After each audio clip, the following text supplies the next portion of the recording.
अस्सलाम वालेकुम। Previous lecture में हमने डिस्कस किया था ऑपरेटर ओवरलोडिंग के बारे में और उसमें हमने एक इंक्रीमेंट ऑपरेटर ओवरलोड करके देखा था। इस लेक्चर में हम देखते हैं कि पोस्ट फिक्स ऑपरेटर को किस तरह से ओवरलोड किया जाए।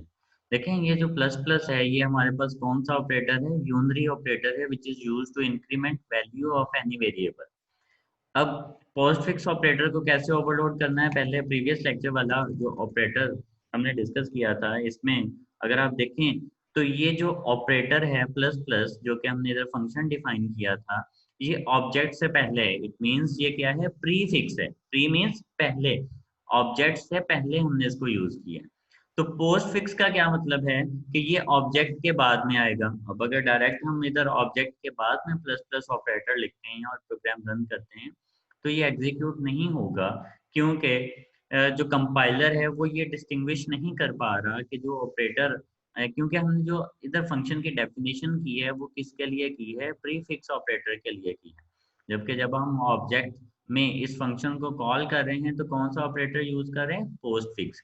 देखें, अगर सपोज के इधर ऑपरेटर इस फंक्शन का नेम कोई और होता, सपोज के इस फंक्शन का नेम होता सम, तब इस फंक्शन को हमने किस तरह से कॉल करना था? ओबीजे डॉट सम, ऐसे ही है, ओबीजे डॉट सम, इस तरह से ये फंक्शन कॉल होना था। अब क्योंकि ये एक ओवरलोडेड ऑपरेटर का फंक्शन है प्लस प्लस, तो इसको हम किस तरह से कॉल कर रहे हैं? प्लस प्लस ओबीजे, जिसका मतलब ये बात क्लियर होनी चाहिए कि ये इधर इंक्रीमेंट ऑपरेटर हम नहीं यूज कर रहे। इसका मतलब ये है प्लस प्लस ओबीजे का मतलब ये है कि हम ये वाला फंक्शन कॉल कर रहे हैं। जब प्लस प्लस ओबीजे लिखेंगे तो ये वाला फंक्शन कॉल होगा और क्या होगा? ऑपरेटर जो भी इस फंक्शन के अंदर डेफिनेशन लिखी होगी वो एग्जीक्यूट हो जाएगा। तो इसलिए इधर जब हम ये फंक्शन कॉल करते हैं तो n की वैल्यू में एक का इजाफा हो जाता है। लाजमी नहीं है कि इधर हमने यही लिखना है n is equal to n plus one. हम सिंपली समझने के लिए, क्योंकि ये इंक्रीमेंट ऑपरेटर है जो कोई वैल्यू में इजाफा करता है, तो हमने समझने के लिए ये वाला कोड लिख दिया। इस फंक्शन के अंदर आप कोई और कोड भी लिख सकते हैं। ठीक है। तो अब इस लेक्चर में हम ये बात कर रहे थे कि अगर हमने ऑपरेटर पोस्ट फिक्स कॉल करना हो, मतलब पोस्ट फिक्स ऑपरेटर ओवरलोड करना हो, तो वो किस तरह से करेंगे? तो सेम एज इट इज ऐसे ही फंक्शन आपने डिफाइन करना है और सिंपली एक चेंज करना है, इधर आके ब्रैकेट के अंदर आपने इंट लिख देना है। अब इधर इंटीजर का क्या मतलब है? इंटीजर का ये मतलब नहीं है कि इसका एक पैरामीटर है इंटीजर टाइप। इधर इंटीजर का मतलब है हमारे पास फ्लैग।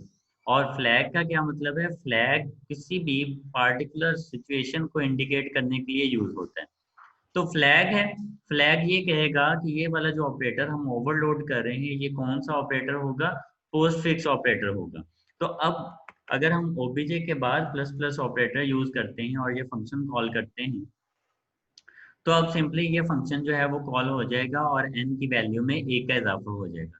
तो कंक्लूजन क्या है कि पोस्टफिक्स ऑपरेटर को ओवरलोड करने के लिए हमने इसके ब्रेसेस के अंदर एक फ्लैग देना है। इंटीजर लिखने का मतलब है कि ये बताएगा कंपाइलर को कि जो ऑपरेटर ओवरलोड हो रहा है उसकी टाइप कौन सी है? पोस्टफिक्स। और अगर हम इधर इंट नहीं लिखते तो अब इस ऑपरेटर की टाइप क्या होगी? प्रीफिक्स। अब अगर इंट खत्म करके हम इस प्रोग्राम को रन करते हैं तो एरर आ जाएगा। ठीक है। और सिंपली जब इसके अंदर इंट लिखेंगे तो अब ये प्रोग्राम सक्सेसफुली रन हो रहा है, क्योंकि अब हमने साथ में फ्लैग दिया है कि ये पोस्ट फिक्स ऑपरेटर है। तो होप सो ये वाला जो पॉइंट है ये आपको क्लियर हो गया होगा। तो इस लेक्चर के लिए इतना ही। अल्लाह हाफिज।